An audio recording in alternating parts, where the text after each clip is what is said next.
knew that heat erasable ink could be such a hot topic in the cross-stitch community? Do you swear by it or avoid it at all costs in fear of the dreaded ghost lines reappearing on your fabric? Well, strap into your safety goggles because we're going to be putting this controversial choice to the test.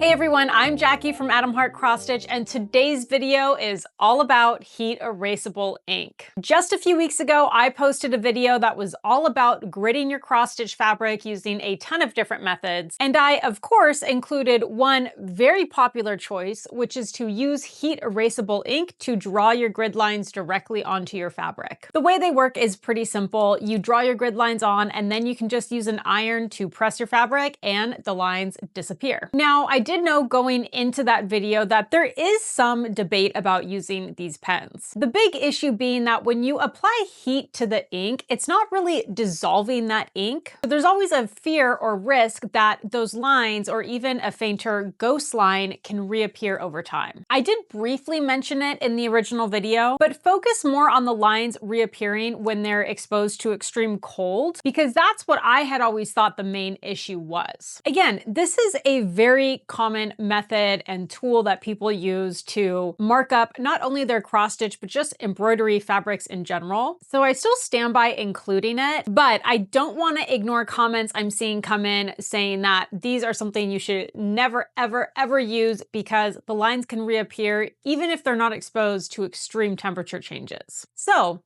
what does one do in this situation? Well, I figure why not set up an experiment and test it out for myself. So here's the plan. I have two different types of fabric I'm going to be testing, both an Aida and an Evenweave. I want to use two different types of fabrics because these are actually made up of different materials, and I feel like that might have an impact on how it interacts with the ink itself. Aida is 100% cotton, while Evenweave is a cotton and rayon blend. The next step in the experiment is adding grid lines to each of these fabrics. For this experiment, I decided to go with one brand of pen, and I wanted to use the one that seems to be the most commonly used or most recommended to use, which from my digging around online seems to be these Pilot Friction clickable pens. These ones do have the gel roller and they are fine tip at 0.7 millimeters. I also decided to go with two different colors of ink. I wanted to use one that seems to be the darkest option available and also one that's on the lighter side. Just based on the package that I ordered and received, I decided to go with black for the dark color and this light pink for the lightest option. Again, with my internet sleuthing, which is really just me stalking Reddit threads, there are some claims that light ink won't have as much of a problem with these lines reappearing as the dark ink does, so I definitely wanted to test out two different colors. I'm also testing out two different methods of removing the ink. One group I'll only be using an iron to remove the ink. And in the second group, I'll be ironing it and also washing it to see if that has an effect on fully removing that ink. The last part of the experiment is the different environments that I will be exposing these fabrics to. One group is going to be placed inside of my freezer. A second group will be placed inside of my home. A third group is going to be placed outside in direct sunlight. And the fourth and final group will also be placed outside, but will be there overnight. Of course, in each of these groups, there will be a control, and that will be a piece of fabric that is exposed to the same exact conditions, but with no ink applied. That way we can have a clear comparison when we look at the results at the end. Now, of course, this experiment is not perfect. Some of the biggest flaws I think to note first are being my environment. I live in a fairly moderate climate, so I think both my indoor and outdoor conditions obviously will not be reflective of the environmental conditions that everyone is experiencing where they live or in their home. I think the second largest flaw is going to be time. These fabrics are going to be exposed to these various conditions over the course of a couple hours to maybe a couple days, but not months or years. And let's face it, when we are talking about cross stitch, months and years matter because these really are heirloom pieces. Now, I'm not opposed to leaving all of these fabrics out over the course of the next year and following back up, but at least for this video, this initial review and experiment is not going to be over a long duration of time. So with all of that out of the way, let's go ahead and jump into this experiment. To start off, I cut a bunch of 2-inch squares from both a white Aida and a white Evenweave. For this portion, I did draw out my 2-inch squares with pencil and then went ahead and cut them to size. So you may see some pencil marks on the outside edges of the fabric. So just know those lines, if you see them, have nothing to do with the grid lines that I added with the heat erasable ink. With all my pieces of fabric cut, I got to gridding. I did use a ruler to try to keep things consistent and just drew as many lines as I could fit, each a 1/2 inch width apart, just to kind of give a rough idea of what a gridded piece of fabric would look like. With all of my fabric prepped, I then went ahead and divided everything into their respective groups. Each piece of fabric went into a labeled Petri dish.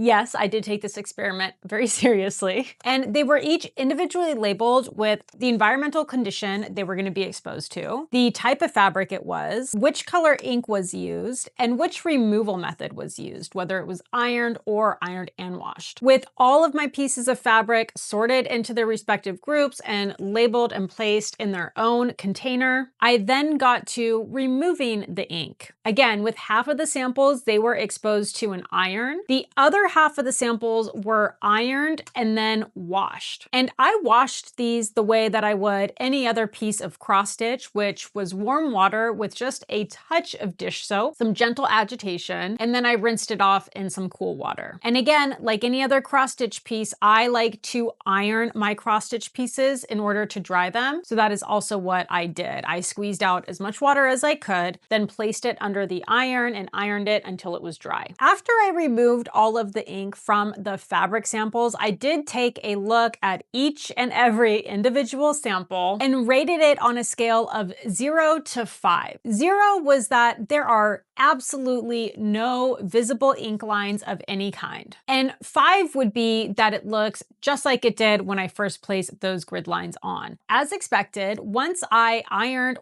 and washed all of those fabric samples, there was no visible ink, any trace of ink, or any ghost line on any of the pieces of fabric. So they all received a score of 0 at the start. The next step was going to be placing each of these individual pieces of fabric in their respective environments. So let's start with what I think was the least surprising group of them all, and that is the pieces of fabric that were placed in the freezer. I placed all these pieces of fabric in the freezer at about 1:30 on day 1. I went and checked back at the 30-minute mark, thinking that maybe some faint lines would reappear, and I was surprised to see just how quickly some of those lines returned. At that first 30-minute check, I did go ahead and give them another rating on a scale of 0 to 5, and then I repeated that again at the 1 hour mark. I did leave the fabric in the freezer overnight. I did my final reading at 7:30 in the morning the next day, and all but one of those groups were rated at the highest possible rating, which was a 5. So let's go ahead and take a look at our final read of the freezer group. Our first group up here is the group where we used only an iron to remove the grid lines,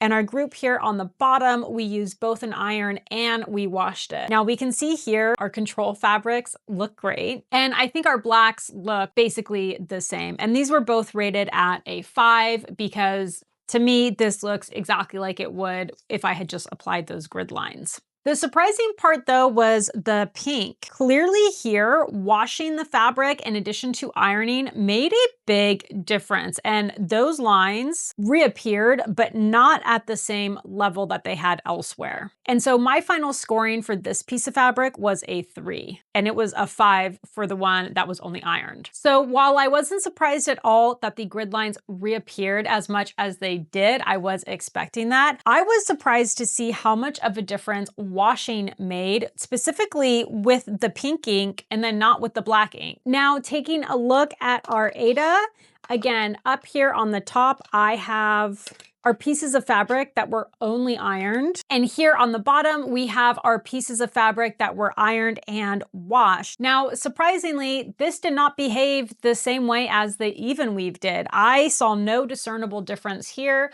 between the grid lines reappearing on the fabric that was ironed only or ironed and washed, and really no difference between the pink and the black. I rated all of these 4 samples at a 5. Next up, let's take a look at our group that was placed outside overnight. Based on how quickly those grid lines returned in the freezer, I was expecting maybe some grid lines to reappear with these pieces of fabric placed outside overnight. In terms of temperature though, that is out of my control. When I placed these outside, it was around 5 p.m. at night. The temperature at that time was 64 degrees Fahrenheit. And I checked back on them at about 7:30 in the morning the next day. The temperature at that time was 56 degrees Fahrenheit. And our overnight low that night was about 52 degrees. It's not all that cold. And I know that it's much colder in other climates, but I do think that temperature range of in the 50s is probably pretty comparable for how cold some folks' homes might get during the winters, especially overnight. So taking a look at our Evenweave, again, up here I have our group that was only ironed, and on the bottom is the group that was both ironed and washed. At first look, they look pretty good. But when you take a really close look, there are some very faint ghost lines that reappear. I don't even know if I can get it to show on camera. These are what I would consider to be those ghost lines we hear so much about. I don't even think I can get these to come up on camera. But again, I was really taking my time to look at all of these pieces of fabric up close and from various angles to see if I could capture these ghost lines. Now, this didn't happen with all of the colors or fabrics, but a couple of these I rated at either a 0.5 or a score of 1. And whether I went with a 0.5 or a 1 was really just based on how hard it was to really see those grid lines. If they jumped out at me enough where I feel like you were walking by a finished project and you would maybe see them, I went with a 1, but the 0.5 was like I had to work really hard to be able to see them. So again, just taking a look at our Aida from the same environment group. On the top here, I am setting up our ironed only group, and on the bottom, we have our washed and ironed group.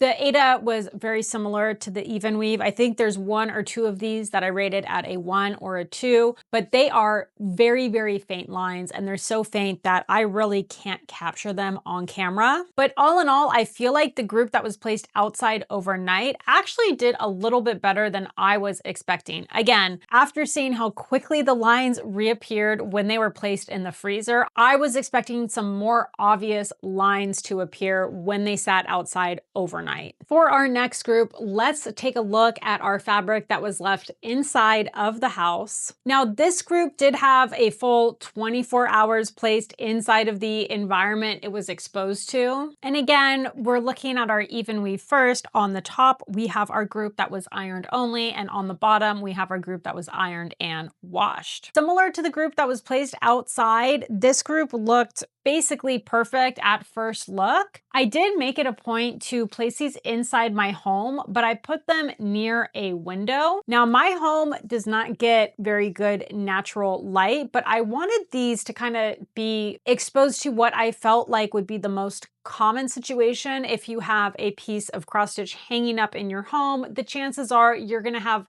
maybe some indirect or direct sunlight hitting it throughout certain parts of the day. Now, the weather did not fully cooperate with me, even though I left these out for a full 24 hours. In the morning on day 2, which is where I would normally get some natural light streaming in at that window, it was a very cloudy day. So these really did not see a whole lot of indirect sunlight. Similar to our outside group, at first glance, I thought these all looked perfect, but then I noticed if I was looking from a really specific angle, I could see some very faint ghost lines. Again, I'm not sure if I'm going to be able to capture it on camera, but I did end up rating at least our Evenweave that was only ironed and had black ink. I did end up rating at a 0.5. It's hard to see them, but they are there. Like, I can see them at a certain angle when you walk by that fabric. And then taking a look at our Aida from the same group, these ones did seem to fare a little bit better than the Evenweave. I really wasn't able to see any type of ghost lines present on the Aida, even from trying to look at it from multiple different angles. So this group did end up with all zeros for the final reading of the experiment. And now our last group, and this one really surprised me. I was not expecting sunlight to have an impact on these lines because it's heat erasable ink. I thought if anything would affect these lines coming back, it would only be the cold, but I was so wrong. So let's take a look at our group that was placed in direct sunlight. Starting with our Evenweave, again, we have our ironed only group on top and our ironed and washed group on the bottom. These spent about 5 hours in direct sunlight. It wasn't a super hot day by any means. It stayed a pretty consistent, like 68 to 70 degrees throughout the day when these were outside, but it was very nice and sunny. They were in direct sunlight. I think what really surprised me with these samples is when I checked them at the 30-minute mark, there really weren't any visible grid lines, but at the 1 hour mark, there were. And to me, that felt like a very short period of time in direct sunlight for these lines to be reappearing as much as they did. And I do feel like this is where we really capture what people are talking about when they reference these ghost lines. We can see here, this was our Evenweave that we only ironed and applied black ink to. And there's not black lines that reappeared, but there's like a very faint line, but it's obvious. Like, if this were a finished project hanging in my house and these degree of lines reappeared, I would be super bummed out and kind of pissed off. So this sample here, I rated this at a 4 because it's not necessarily that black ink that we're seeing, but this is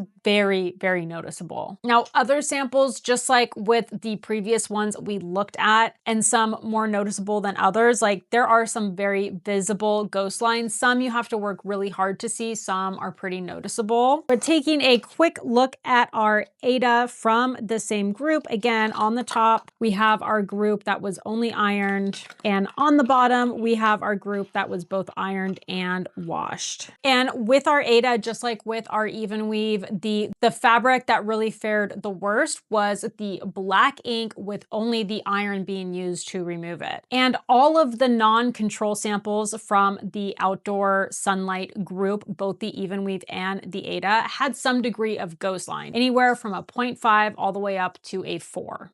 So now for the most fun part of any experiment, we get to analyze our data and make some fun charts and graphs. Now, this is a pretty qualitative experiment, right? It's my own perception and rating of these grid lines. You might look at this and rate it a completely different number than what I gave it. And by no means am I using any type of validated measurement scale. Again, it's just kind of my opinion. We're having some fun with this. But to try and give this some type of quantitative analysis, what I did was I added up the final score that each group received on that 0 to 5 scale and divided it out by groups to just see if we could really pinpoint any specific differences when it came to the type of ink we used, the type of fabric we used, or the type of ink removal method. So when we look at each group, the higher the score, the worse they fared, meaning those grid lines came back stronger. And the lower they score, the better they fared, meaning little to no visible grid lines. So first, let's kind of look at the comparison between using black ink or pink ink. Again, this was just kind of our dark versus light ink experiment. So you can see here in both the bar chart and our scatter scatter chart, how the ink performed across the different environmental controls. The final score across all of the different environments for the black ink was 30.5, and for the pink ink, it was 20.5. And when we compare their total scores, I do think using a lighter colored ink did make a difference here. Now, keep in mind, this is just for fun. I have no idea what like the standard deviation or confidence interval would be here, or how many samples we would even need to make any type of truly informed analysis. But just looking at the results of what we did here, I do think there's maybe a good enough difference between light or dark ink where if you were using these pens to grid your fabric, I would maybe lean towards using a lighter colored ink instead of a darker colored one. Next up, let's compare the different fabrics. Again, we used an Aida, which is 100% cotton, and we used Evenweave, which is a cotton and rayon blend. So looking at both our bar chart and our scatter chart, you can see how the different fabric types fared over the different environmental groups. And while there were some slight differences, the final score was pretty much the same at the end. Aida's final score was 26 and Evenweave was a 25.5. So when we look at this on the pie chart, it's a pretty even split. I don't think there was actually any real significance here of how the ink acted because of the different type of fabric it was applied to. And our last set of charts and data to look at is how the ink fares when you iron it only or you iron it and wash it. Now, I think these results were probably pretty obvious as we were looking at the different fabrics from each group. And I think this performed pretty similarly to the way that the light and the dark ink did. Looking at both our bar chart and our scatter chart, the pieces of fabric that were also washed seemed to do better. The final score for only ironing your fabric was a 30.5, and the final score to both iron and wash it was 20.5. So at the end of the day, what does this all mean? I mean, at least for me, my thoughts are I was pretty surprised by some of these results, specifically the group that was exposed to direct sunlight. Because remember, after only an hour, there are some significant ghost lines reappearing on this fabric. And I think it's pretty conceivable that if you have a finished project hanging up in your home, after a period of time where it is receiving direct or indirect sunlight, I think there's a good chance that these ghost lines could very easily appear. Now, I think what the experiment also tells us is there are some ways to help mitigate that risk. I think if you use a lighter colored ink, and if you take the extra step of washing your project at the end, you can likely fairly mitigate that risk. I will mention too, when I washed these pieces of fabric, as you can see me do in the video, it's a pretty quick, gentle agitation and then a rinse in water. Maybe if you're spending more time washing your fabric, you know, really getting in there and kind of agitating it a little bit more, and maybe even washing it like 2 or 3 times before moving on to drying it, that could possibly help with the ink like fully dissolving. But again, this is not water soluble ink, so I feel like there's just still a risk there. I think my kind of issue with that too is water soluble pens and ink